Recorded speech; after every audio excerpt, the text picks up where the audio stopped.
आहात आपल्या हक्काचं चॅनल, आपली बातमी आपलं चॅनल वन भारत। देशातील पहिल्या महिला डॉक्टर आनंदीबाई जोशी यांच्या स्मारकाचे दिमाखात भूमिपूजन।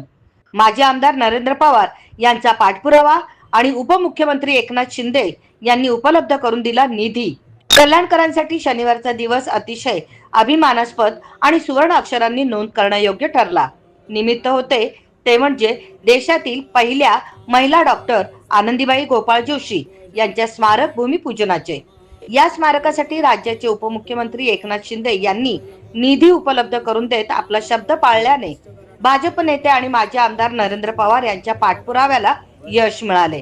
राष्ट्रीय स्वयंसेवक संघाच्या संरक्षिका गीता गुंडे यांच्या प्रमुख उपस्थितीत हा कल्याण पश्चिमेतील वसंत व्हॅली परिसरात हजारो कल्याणकरांच्या उपस्थितीत हा भूमिपूजन सोहळा संपन्न झाला। देशातील पहिल्या महिला डॉक्टर असणाऱ्या डॉक्टर आनंदीबाई जोशी यांचे कल्याण शहरामध्ये भव्य स्मारक असावे अशी हजारो कल्याणकरांची जुनी मागणी होती। भाजप नेते आणि माजी आमदार नरेंद्र पवार यांनी सुरुवातीपासून ही मागणी लावून धरत त्यासाठी शासकीय स्तरावर सतत पाठपुरावा सुरूच ठेवला होता। तर विधानसभा निवडणुकीदरम्यान शिवसेना नेते आणि तत्कालीन मुख्यमंत्री एकनाथ शिंदे यांनी माजी आमदार नरेंद्र पवार यांची भेट घेतली। त्यावेळीही नरेंद्र पवार यांनी एकनाथ शिंदे यांच्या समोर कल्याणात डॉक्टर आनंदीबाई जोशी यांचे भव्य स्मारक करण्याची इच्छा व्यक्त करत त्यासाठी शासनाने निधी उपलब्ध करून देण्याची आग्रही मागणी केली होती। त्यावेळी देशातील पहिल्या महिला डॉक्टर आनंदीबाई जोशी यांच्या स्मारकासाठी आपण भरीव निधी उपलब्ध करून देऊ असा शब्द एकनाथ शिंदे यांनी पवार यांना दिला होता। त्यानुसार उपमुख्यमंत्री एकनाथ शिंदे यांनी दिलेला शब्द पाळत या स्मारकासाठी तब्बल 15 कोटी रुपयांचा निधी उपलब्ध केल्याने आज हे स्मारक उभारण्याचा मार्ग मोकळा झाला आहे। याबद्दल नरेंद्र पवार यांनी उपमुख्यमंत्री एकनाथ शिंदे यांचे विशेष आभार मानले आहेत। सातत्याने याबाबत पाठपुरावा होता, आज प्रत्यक्षात भूमिपूजन झालं। स्मारकाचं स्वरूप काय असणार? खरं तर मी सगळ्यात पहिल्यांदा आपल्या महाराष्ट्राचे उपमुख्यमंत्री आदरणीय एकनाथजी शिंदे साहेबांचे आभार मानेल, कारण त्यांनी मला 15 कोटीचा हा निधी दिल्यामुळे हे एक मोठं स्मारक डॉक्टर आनंदीबाई जोशी आपल्या देशातल्या पहिल्या महिला डॉक्टर यांचं स्मारक या ठिकाणी संपन्न होत आहे। त्याचं भूमिपूजन सोहळा आज या ठिकाणी संपन्न होत आहे। या स्मारकाच्या माध्यमातून एक महिलांना प्रेरणा मिळावी।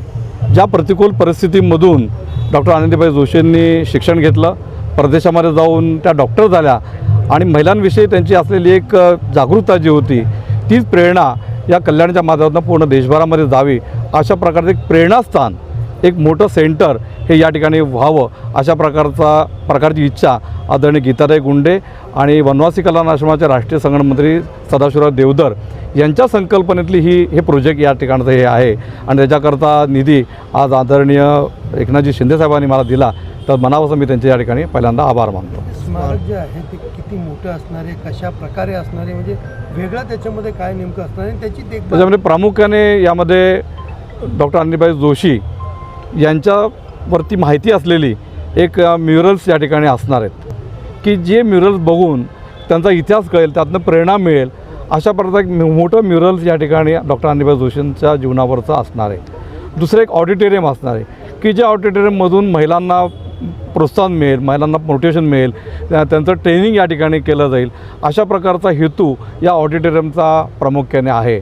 शिवाय एक मोठी ओपन जिम या ठिकाणी, ओपन जिम नाही मोठी जिम जी फक्त महिलांकरता, तरुणींकरता, महिलांकरता ही ओपन इथे जिम असणार आहे, जेणेकरून त्यामधून एक चांगला संदेश की महिलांनी सक्षम व्हावं, स्ट्रॉंग व्हावं आणि येणाऱ्या संकटांना तोंड द्यावं अशा प्रकारचं एक महिलांचं सक्षमीकरण, महिलांना प्रोत्साहन मिळेल अशा प्रकारचं, महिलांना मोटिवेशन मिळेल अशा प्रकारचं एक मोठं सेंटर हे या ठिकाणी संपन्न होत आहे। आज एक चांगला मंगल प्रसंग आहे की आपल्या आद्य डॉक्टर, महिला डॉक्टर भारतातल्या डॉक्टर आनंदीबाई जोशी या महिला पहिल्या होत्या आणि विदेशात जाऊन शिकून आलेल्या होत्या। त्या कल्याणच्या राहणाऱ्या आणि त्यामुळे कल्याणमध्ये त्यांचं एक स्मारक होतं आहे, त्याच्या भूमिपूजनातून उद्घाटन करण्याचा आता मी घोषित करते आणि ही संधी मला मिळाली इथे येण्याची, याबद्दलही धन्यवाद। कल्याणमध्ये एवढं त्यांनी अनुभवलेली असल्यामुळे त्यांना असं वाटायचं की महिलांना योग्य ते आरोग्य मिळालं पाहिजे. आणि पुरुष डॉक्टरकडे जायला त्या काळी शक्यच नव्हतं, म्हणजे घरातलेही नेणार नाही आणि त्याही जाणार नाहीत. अशा असल्यामुळे महिला डॉक्टर जर झाली तर अशा महिलांना एक चांगलं जीवन मिळेल, चांगलं आरोग्य मिळेल. ह्या दृष्टीने त्यांनी जे शिकण्याचा ध्यास धरला होता तो सर्व ध्यास धरणं एखाद्या गोष्टीकरता हा एक आपल्यासमोर आदर्श आहे. कल्याणपुरताच नाही तर हा सगळ्या देशभरासाठी अशा प्रकारचा एक आदर्श आहे की आपल्या समाजाच्यासाठी स्वतःहून ध्यास धरणं. आणि एक त्यांनी महिला स्वास्थ्य हा एक मोठा त्यांचा प्रेरणेचा विषय होता.